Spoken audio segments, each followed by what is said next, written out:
کسی کی میٹھی باتوں کا یہ مطلب ہرگز نہیں ہوتا کہ آپ اس کے لیے کوئی خاص ہیں۔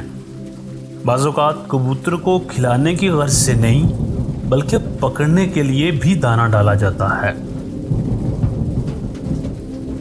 اللہ پر محض گمان رکھنے کی بجائے پختہ یقین رکھو گے تو تمہیں بہتر کی بجائے بہترین سے نوازے گا۔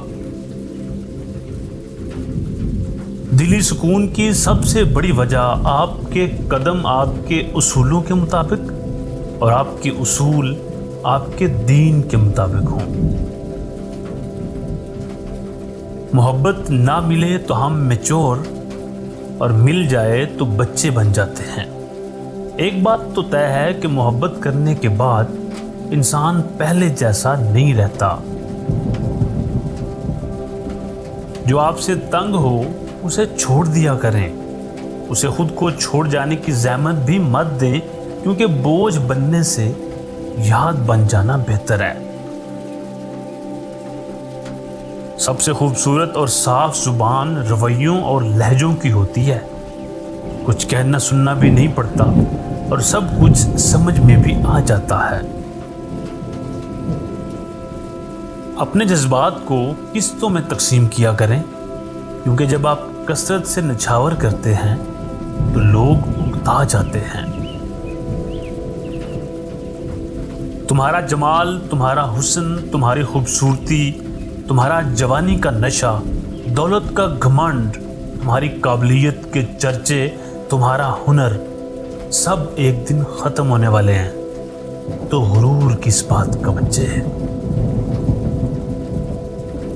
محبت کو اتنا تو کم از کم پاک ہونا ہی چاہیے کہ مانگتے وقت خدا سے شرمندگی نہ ہو۔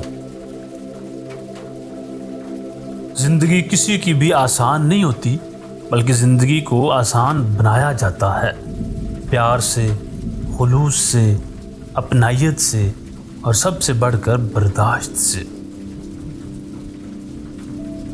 جسم کی چوٹ تو وقت کے ساتھ ٹھیک ہو ہی جاتی ہے، مگر لفظوں اور رویوں کے زخم کبھی نہیں بھرتے۔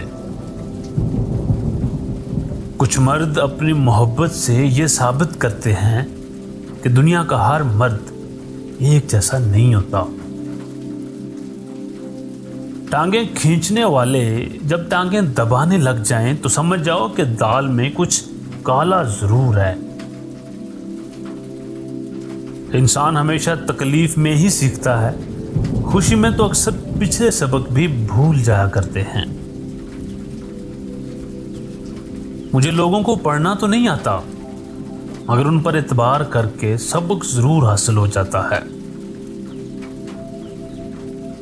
برے لوگوں کو بھول کر اچھے لوگوں کی تلاش سے کہیں بہتر ہے کہ لوگوں کی بری باتوں کو بھلا کر ان کی اچھی باتوں کو تلاشا جائے۔ بعض رشتے ایسے بھی ہوتے ہیں کہ جنہیں جوڑتے جوڑتے انسان خود ٹوٹ کر رہ جاتا ہے۔ بہترین وقت وہ ہوتا ہے جس میں بدترین لوگ سامنے آ جائیں، بے نقاب ہو جائیں۔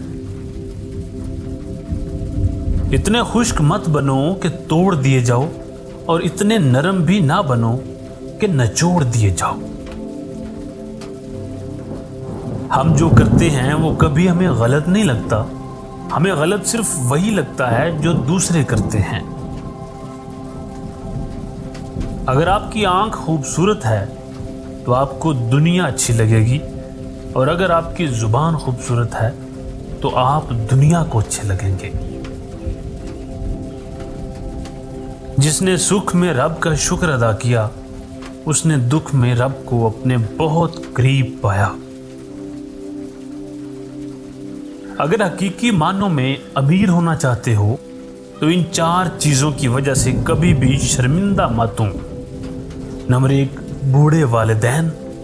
نمبر 2، غریب دوست۔ نمبر 3، پرانے کپڑے۔ اور نمبر 4، سادہ طرز زندگی۔